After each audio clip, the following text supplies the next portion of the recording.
nel quale per garantire un po' di quote latte a qualche allevatore leghista si tolgono le risorse per le cure contro i tumori. Ma che paese è?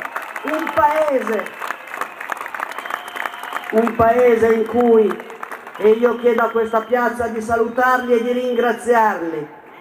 le persone non autosufficienti, i diversamente abili, hanno bisogno di venire in piazza per dire che loro esistono e hanno bisogno di una vita civile e hanno bisogno di non sentirsi un peso per le loro famiglie, perché anche loro sono cittadini e ricchezze e non sono gente da cancellare con i provvedimenti per cui si cancellano i fondi sociali, i fondi per la non autosufficienza, ma avessero cancellato un fondo delle consulenze delle regioni o dei comuni o del governo che costano molto di più e non hanno nessuna efficacia per la collettività.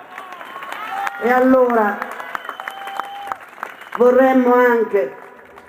perché siamo anche attenti alla cronaca, non nasconderci che di fronte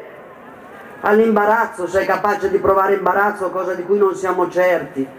perché era rinviato a giudizio, il Presidente del Consiglio si è presentato di fronte alla Nazione dicendo adesso daremo la scossa all'economia e ha annunciato uno straordinario Consiglio dei Ministri dal quale sarebbero venute tutte le risposte necessarie. Ebbene, vorremmo dire che da quel Consiglio dei Ministri non è venuta nessuna risposta, che ci hanno ripetuto annunci che stanno facendo da 2 anni, che non hanno in mente, non hanno un'idea di che cosa fare. Ma in più, da quel Consiglio dei Ministri è giunta anche, per voce del Presidente, la straordinaria necessità di mettere immediatamente mano alla giustizia. E abbiamo sentito ritornare processo breve, processo giusto, la lotta alle intercettazioni, l'immunità, tutte parole che ci viene il dubbio che non abbiano nulla a che fare con noi, con la nostra condizione, con il paese, con il lavoro, con il futuro. Hanno tutte a che fare con la condizione personale del Presidente del Consiglio, ma non solo, perché guardate che quando la Corte dei Conti dice che ci sono 50 miliardi che vengono utilizzati per la corruzione, che vorrei dire sono la fonte che alimenta l'evasione fiscale e viceversa, quando ci sono quelle cifre che sono ben più delle manovre economiche che hanno portato ai tagli, di cui tutti sappiamo e che peggiorano la nostra condizione, quando a questo si risponde dicendo che bisogna tornare a discutere della legge sulle intercettazioni, non c'è solo uno che difende se stesso, c'è anche un governo che ci sta dicendo che si può abolire da un lato la libertà di stampa, ma dall'altro che non si combatte più la criminalità organizzata e il suo intervento nell'economia. E allora ci stanno dicendo che per mantenere quel potere e quella modalità meglio affidarsi alla criminalità che alla vita dei cittadini onesti e alla loro condizione. Ed è a noi non ci imbavaglieranno. E non ci imbavaglieranno perché noi parliamo di quella vita, quella concreta fatta dalle persone. E vorremmo ricordare al governo, al Presidente della Regione, che la vita delle persone è fatta di lavoro, delle condizioni in cui lavora, del fatto che quel lavoro gli garantisca un reddito che gli permetta di vivere bene e che se noi offriamo a questo Paese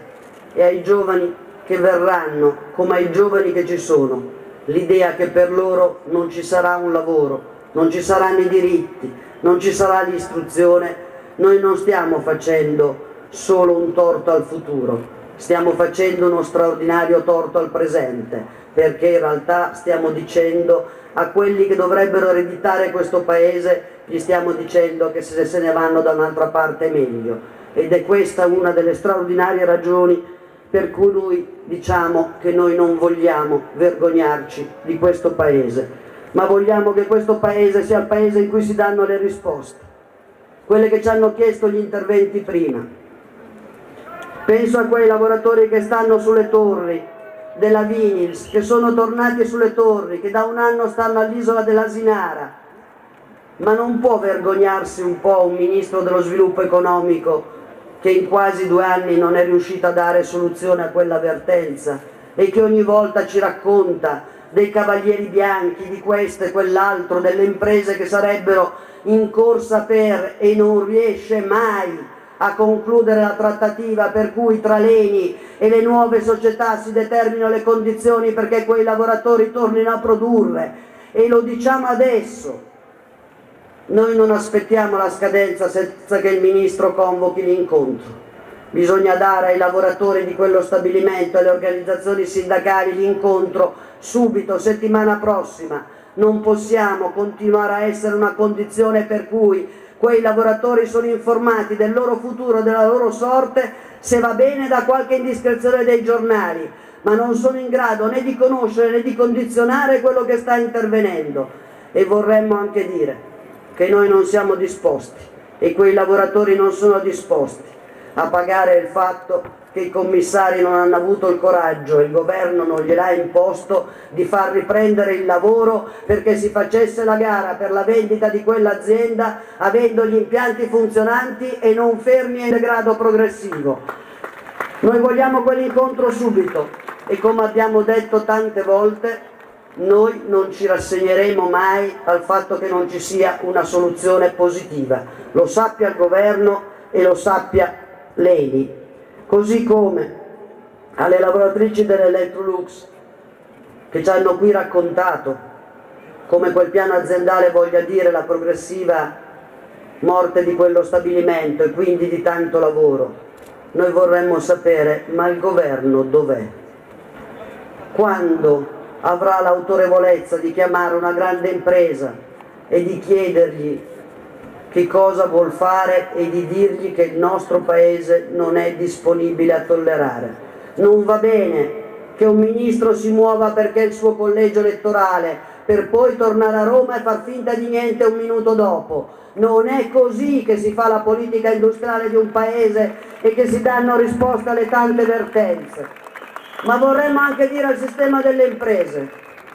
che a noi non piace la doppia verità. Non ci piace quel modo per cui in privato ti dicono il governo non ha risolto nessun problema, non va bene, ma poi in pubblico sono sempre disposti a sostenere il governo e a dargli ragione.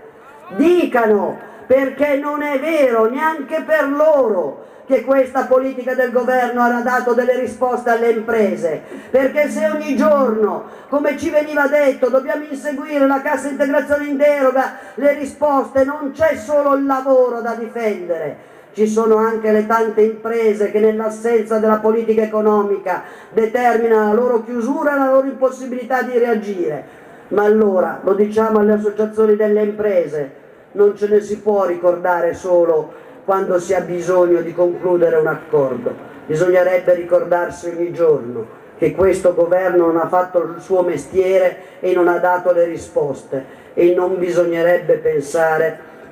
che basta togliere un po' di diritti e questo ci permetterà di crescere, perché quell'idea lì è l'idea che ci ha portato alla crisi e che ci porterà sempre più in discussione. E io però vorrei anche dire, con la moderazione necessaria, alle altre grandi organizzazioni confederali: